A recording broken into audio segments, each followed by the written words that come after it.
तो चलिए हम शुरुआत करते हैं। क्लास 12 की फिजिक्स में इस समय हम सब लोग पढ़ रहे हैं chapter number 14 semiconductor and diode, और ये इस चैप्टर का 6th लेक्चर है। और इसमें आज हम सब लोग पढ़ने वाले हैं कि पश्च अभिनत यानी उत्क्रम अभिनत में विद्युत धारा का प्रवाह कैसे होता है। तो अभी तक हम सब लोगों ने देखा कि अग्र अभिनत में विद्युत धारा का प्रवाह कैसे होता है, यहाँ पर भी हम स्टार्ट करेंगे। तो छोटा सा वीडियो है, वीडियो लास्ट तक देखिएगा, बिल्कुल 100% समझ में आएगा हर एक चीजें। तो आप सभी बच्चों का हमारी अपने प्यारे से यूट्यूब चैनल पर स्वागत है। चलिए स्टार्ट करते हैं। तो चैप्टर आज का हमारा जो टॉपिक है, चैप्टर नंबर 14 का आज का हमारा जो टॉपिक है उत्क्रम अर्थात पश्च अभिनत में विद्युत धारा का प्रवाह। तो उत्क्रम या पश्च अभिनत होता क्या है बच्चों? तो इसमें एक पी प्रकार का अर्धचालक और एक एन प्रकार का अर्धचालक, या एक पी क्षेत्र और एक एन क्षेत्र को आपस में जब जोड़ा जाता है तो ये पी एन संधि डायोड बनता है। इस डायोड में जब इन दोनों को जोड़ा गया तो हुआ क्या कि एन क्षेत्र में अधिकतम आवेश वाहक कौन होते हैं? इलेक्ट्रॉन। और कम कौन होते हैं? कोटर यानी प्लस। और पी क्षेत्र में अधिकतम किसकी मात्रा होती है? कोटर की यानी प्लस की। और न्यूनतम मात्रा न्यूनतम आवेश वाहक, तो अल्पतम आवेश वाहक का कार्य कौन करता है? इलेक्ट्रॉन। इसमें ठीक है, होते तो वही है, बस इसमें धनावेश ज्यादा होता है, इसमें ऋणावेश, इसमें माइनस कम होते हैं, इसमें प्लस कम होते हैं, ये चीज होता है। तो जब हम इन दोनों को आपस में जोड़ा किसी विशेष विधि द्वारा, तो ये देखा कि एन क्षेत्र के इलेक्ट्रॉन किसमें कूदने लगे? पी क्षेत्र में। और पी क्षेत्र के कोटर जो है यानी धनावेश वो किसमें कूदने लगे? एन क्षेत्र में। तो इससे हुआ क्या कि यहाँ का इलेक्ट्रॉन जो है यहाँ पर जब गया तो ये अपनी जगह, यहाँ पर इलेक्ट्रॉन थे, वैसे ये इलेक्ट्रॉन यहाँ पर गया तो यहाँ पर अपनी जगह छोड़ करके गया, यानी होल छोड़ करके गया। उस होल को कहा गया कोटर। तो यहाँ पर जैसे इलेक्ट्रॉन कहीं से निकलता है तो वहां पर प्लस आ जाता है, और ये जहां पर जाता है वहां माइनस आ जाता है। या ऐसे भी समझ सकते हैं कि पी क्षेत्र में उपस्थित कोटर एन क्षेत्र में, और एन क्षेत्र में उपस्थित इलेक्ट्रॉन पी क्षेत्र में जाने लगते हैं। इनके जाने से यहाँ पर एक बैरियर बन जाता है। बैरियर कहने का मतलब यहाँ पर एक परत स्थापित हो जाती है। और इस परत में हुआ क्या था कि इस परत में एक विद्युत क्षेत्र आ गया। विद्युत क्षेत्र कहने का मतलब यहाँ पर एक विभवांतर स्थापित हो गया, क्योंकि यहाँ पर प्लस इकट्ठा हुआ, यहाँ पर माइनस इकट्ठा हुआ, यानी एक सेल जैसा होने लगा। और यहाँ पर एक विद्युत क्षेत्र, आंतरिक विद्युत क्षेत्र स्थापित हुआ, जिसकी दिशा प्लस से माइनस की ओर अर्थात एन क्षेत्र से पी क्षेत्र की ओर हुई। अब ये वाला विद्युत क्षेत्र कर क्या रहा था कि प्लस वाले को अपनी ओर ढकेल रहा था, माइनस वालों को अपनी विपरीत दिशा में ढकेल रहा था। तो ये पी क्षेत्र के प्लस दूर जाने लगे, एन क्षेत्र के माइनस दूर जाने लगे, यानी ये आपस में आना यानी संयोग करना यहाँ पर बंद हो गया। तो ये था अवक्षय परत। अब पहले केस में तो पढ़ लिया, पी को प्लस से एन को माइनस से जोड़ा तो ये अग्र अभिनत बना। अब यहां पर क्या हुआ कि पी क्षेत्र वाले को, सेकंड केस है इसका, कि पी क्षेत्र को हम बैटरी के ऋण टर्मिनल से और एन क्षेत्र को बैटरी के धन टर्मिनल से जोड़ेंगे। तो ये हमारा हो गया पी क्षेत्र, और ये कौन सा क्षेत्र हो गया? एन क्षेत्र। अब इसको इसमें किया गया कि अब की बार हम पी वाले को माइनस से जोड़ेंगे और एन वाले को किससे जोड़ेंगे? बाह्य बैटरी के प्लस से जोड़ेंगे। तो निगेटिव को पॉजिटिव से जोड़ा गया और पॉजिटिव वाले को निगेटिव टर्मिनल से जोड़ा गया एक बाह्य बैटरी के द्वारा। तो इससे हुआ क्या? ये वाला माइनस का है छोटा डंडा, बड़ा वाला डंडा प्लस का है।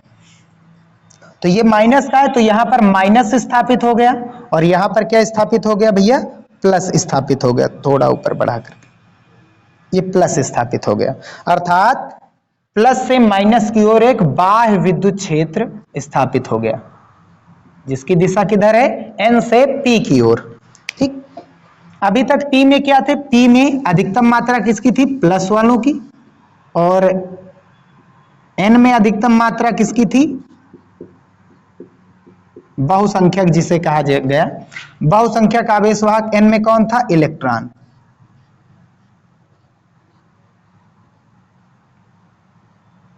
और यहां पर एक परत बनी हुई थी, ये ऐसे।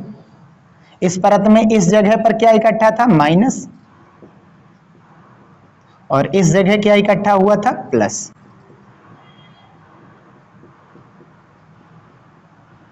ठीक, और इस परत को ही अवक्षय परत कहा गया। इसके अवक्षय परत पर जो भी विभवांतर होता है ये प्लस है और ये माइनस, इसे विभव प्राचीर कहा गया। और इसमें हुआ क्या, प्लस से माइनस की ओर एक आंतरिक विद्युत क्षेत्र आ गया और ये आंतरिक विद्युत क्षेत्र क्या कर रहा था, प्लस वालों और माइनस वालों को संधि से दूर ढकेल रहा था। वही काम यहां पर होगा, जिस दिशा में आंतरिक विद्युत क्षेत्र है उसी दिशा में देखो ये बाह्य विद्युत क्षेत्र हुआ, तो ये दोनों आपस में जुड़ करके अब अभी तक क्या था, केवल आंतरिक विद्युत क्षेत्र ही इसे प्लस वालों को अपनी दिशा में ढकेल रहा था। प्लस वाले जैसे ये प्लस वाला था, प्लस को अपनी दिशा में बल लगा करके बल लगा रहा था, अपनी दिशा में बल लगा रहा था प्लस वालों पर, ये प्लस है तो प्लस को अपनी दिशा में, विद्युत क्षेत्र आंतरिक विद्युत क्षेत्र की दिशा किधर है, इस दिशा में, बाह्य विद्युत क्षेत्र की दिशा किधर है, एन से पी। तो ये प्लस विद्युत क्षेत्र का कारण क्या, विद्युत क्षेत्र की बात क्या होती है, खास बात ये होती है वो प्लस वालों को अपनी दिशा में बल लगाता है और माइनस वालों पर अपनी विपरीत दिशा में बल लगाता है। तो ये विपरीत दिशा में बल लगाएगा, उल्टी दिशा में, विद्युत क्षेत्र की उल्टी दिशा ये, तो ये इधर जाने लगेंगे। तो बहुसंख्यक आवेश वाहक क्या होने लगे, ये जो विद्युत क्षेत्र आंतरिक और बाह्य विद्युत क्षेत्र, अभी तक अकेला आंतरिक विद्युत क्षेत्र बल लगा रहा था, अब बाह्य विद्युत क्षेत्र भी उसके साथ आ गया, वो दोनों मिल करके इसको संधि से दूर ढकेल रहे हैं। अगर इसे संधि से दूर ढकेला गया तो P वाला यहां पर एक छोर पर इकट्ठा होने लगेगा यानी ऋणात्मक जगह पर, और N वाला जो इलेक्ट्रॉन है माइनस है वो इस प्लस वाली जगह पर इकट्ठा होने लगेंगे और ये यहां पर ये उदासीन हो जाएंगे, यानी ये वाला माइनस इन वाले प्लस को उदासीन करता रहेगा और यहां वाला जो माइनस है इस वाले प्लस के कारण उदासीन होने लगेगा। तो उदासीन होने लगे ये बाह्य विद्युत बाहरी वालों के कारण। अब विद्युत धारा तो बहेगी नहीं क्योंकि सभी उदासीन हो रहे हैं। यहीं पर बंध टूटेगा, यहीं पर बंध टूटता, लेकिन बंध कहां से टूट सकता है, बंध टूटेगा ही नहीं क्योंकि यहां पर माइनस इकट्ठा है, यहां इलेक्ट्रॉन ज्यादा हुए हैं और यहां पर प्लस वाला ज्यादा है, तो ये उदासीन हो रहे हैं। एक ऐसे ही समझ लीजिए कि ये संधि से दूर जाने लगे, P वाला प्लस N वाला माइनस संधि से दूर जाने लगा और ये दोनों आपस में संयोग नहीं कर पाए, और ये दोनों आपस में जब संयोग नहीं करेंगे तो विद्युत धारा का निर्माण नहीं होगा। विद्युत धारा का निर्माण इनके संयोग करने से है। और फिर आगे क्या होता है वो चीज हमने बताया भी था पिछले वाले में। तो इसमें विद्युत धारा का प्रवाह क्या होता है, बहुसंख्यक आवेश वाहकों द्वारा नहीं हो पाता है, लेकिन यह भी बताया गया था कि P क्षेत्र में अधिकतम मात्रा होती है प्लस की और सबसे कम अल्पसंख्यक आवेश वाहक के रूप में होते हैं इलेक्ट्रॉन, यानी माइनस वाले अल्पसंख्यक आवेश वाहक का कार्य करते हैं। इसमें माइनस वाले अल्पसंख्यक आवेश वाहक का कार्य करते हैं और एन क्षेत्र में ऋणावेश यानी इलेक्ट्रॉन बहुसंख्यक आवेश वाहक है, और जो प्लस अल्पसंख्या में क्या होता है प्लस, और अल्पसंख्यक आवेश वाहक में कौन आता है प्लस, कोटर।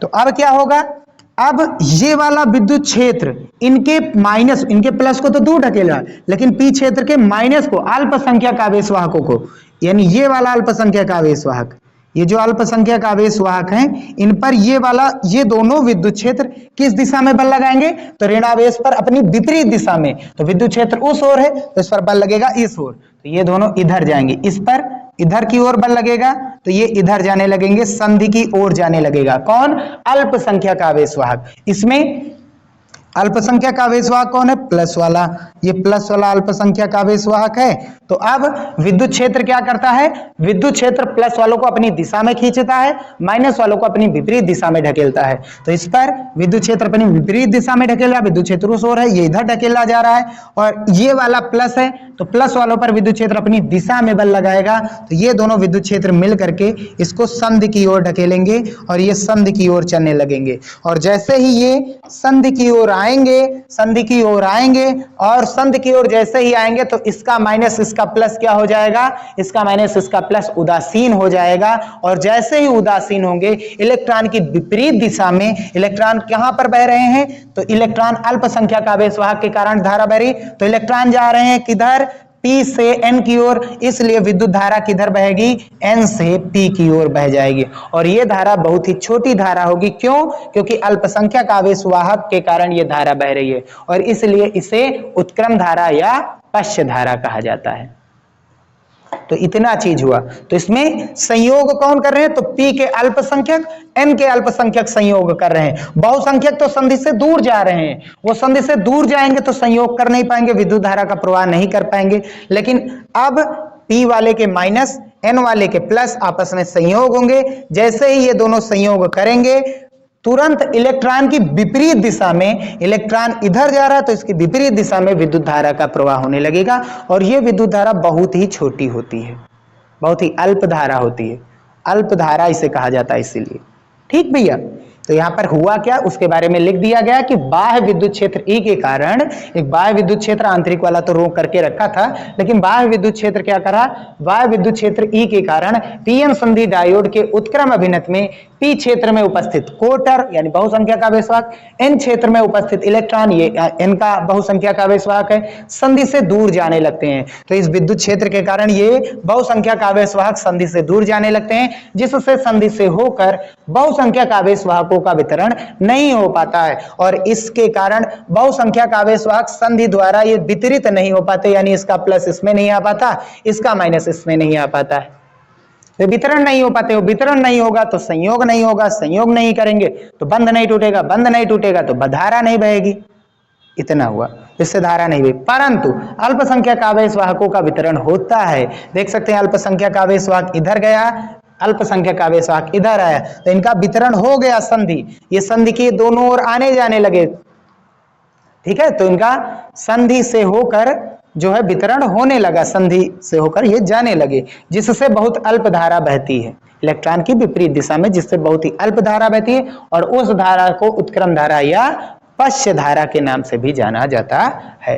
तो ये है उत्क्रम अभिनत। तो उत्क्रम अभिनत में हमें बहुत ही छोटी धारा देखने को मिलती है, और इसमें आगे हम पढ़ेंगे जब एवेलांस भंजन आएगा या भंजक वोल्टता आएगी, उसमें हम देखेंगे तो धारा बहुत ही उच्च होने वाली। वो कैसे होगी, वो VI वक्र अग्र अभिनत और उत्क्रम अभिनत में जब पढ़ेंगे तब समझ में आएगा, जो कि अगला इसका लेक्चर होने वाला है। बस यही पर था, उत्क्रम अभिनत में विद्युत धारा का प्रवाह किसके द्वारा होता है? अल्पसंख्यक आवेशवाहक। और अग्रभिनत में किसके द्वारा विद्युत धारा का प्रवाह होता है? बहुसंख्यक आवेशवाहक के कारण। तो छोटी धारा है तो इसको ज्यादातर लिया नहीं जाता है, तो सीधा सीधा रूल बता दिया गया कि अग्रभिनत में हमें धारा मिलती है और उत्क्रम अभिनत में हमें धारा नहीं मिलती। किसके द्वारा? बहुसंख्यक आवेशवाहकों द्वारा। ये हुआ, यहीं पर ये लेक्चर समाप्त होता है। बस यही था।